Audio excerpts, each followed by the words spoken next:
For every gardener, there comes a moment when the soil feels, well, kind of lifeless.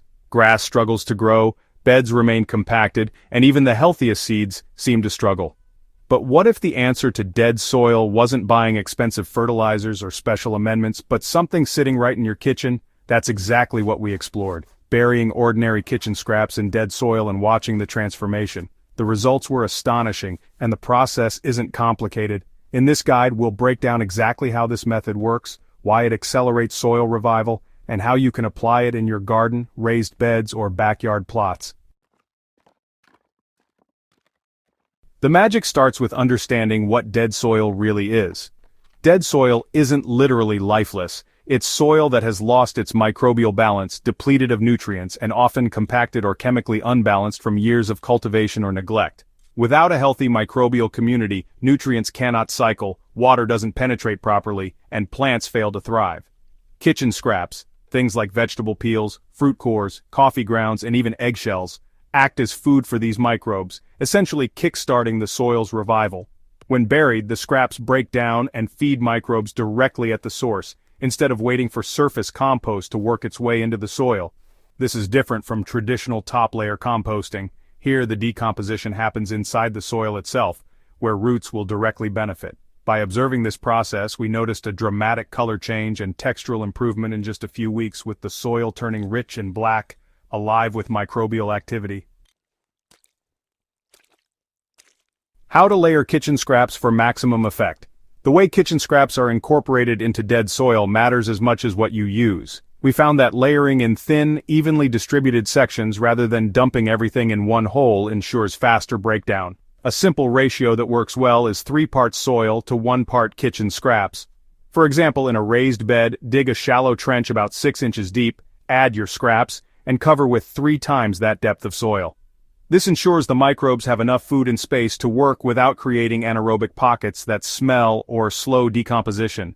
In practical terms, you can alternate layers, a 2-inch layer of peels and cores, then a 6-inch layer of soil, repeating until the trench is filled.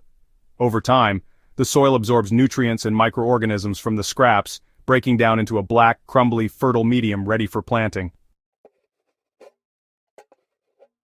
The secret accelerators that make soil turn black faster. We discovered that adding a few natural accelerators can cut the timeline in half. A handful of aged manure sprinkled between layers provides nitrogen and microbes, which speeds up decomposition. A small amount of wood ash balances pH and adds potassium, while eggshells supply calcium, helping structure the soil. Even a thin sprinkling of compost tea or diluted yogurt encourages microbial activity by introducing beneficial bacteria directly into the trench. Timing also matters. Adding these accelerators at the start ensures microbes colonize immediately, rather than waiting for naturally occurring populations to catch up. In our tests, soil treated with kitchen scraps plus a handful of manure and a dash of ash turned dark and crumbly in about 3 to 4 weeks, while untreated soil took closer to 2 months to show similar improvement. Moisture and aeration are critical for success. Microbes need the right environment to thrive. Dead soil tends to be dry or compacted, which slows activity. After burying scraps, we lightly watered the trenches, ensuring the soil was damp but not soggy.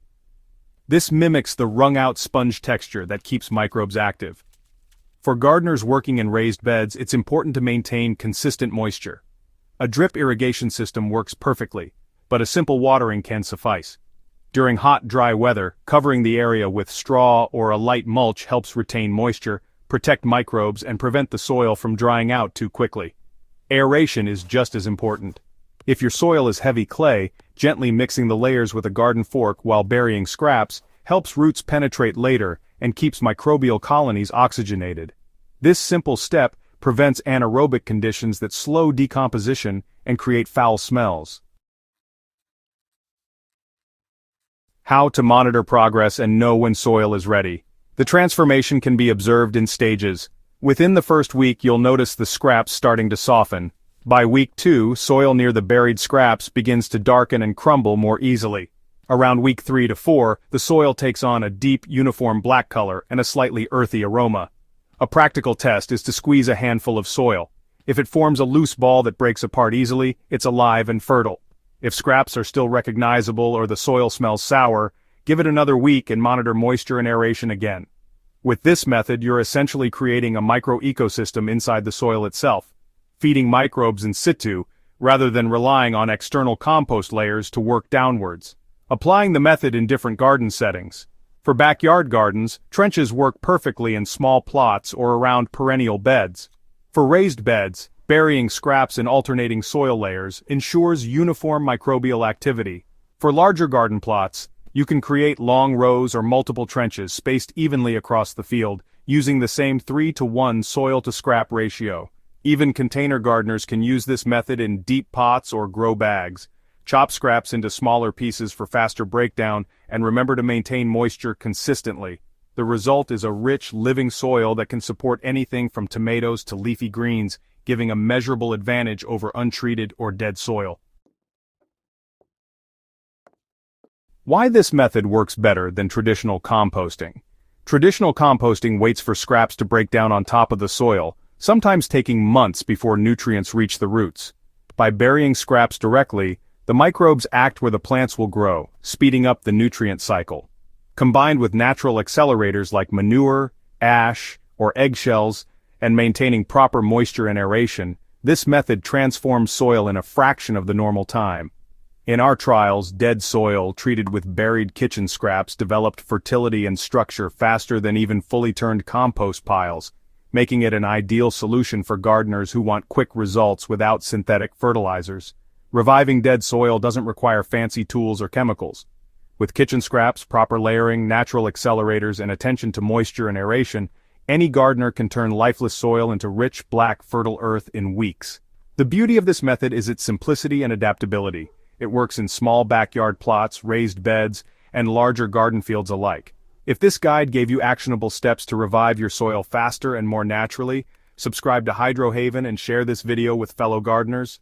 By bringing these old-world, tested tricks to modern gardens, we can keep soil alive, productive, and resilient for years to come.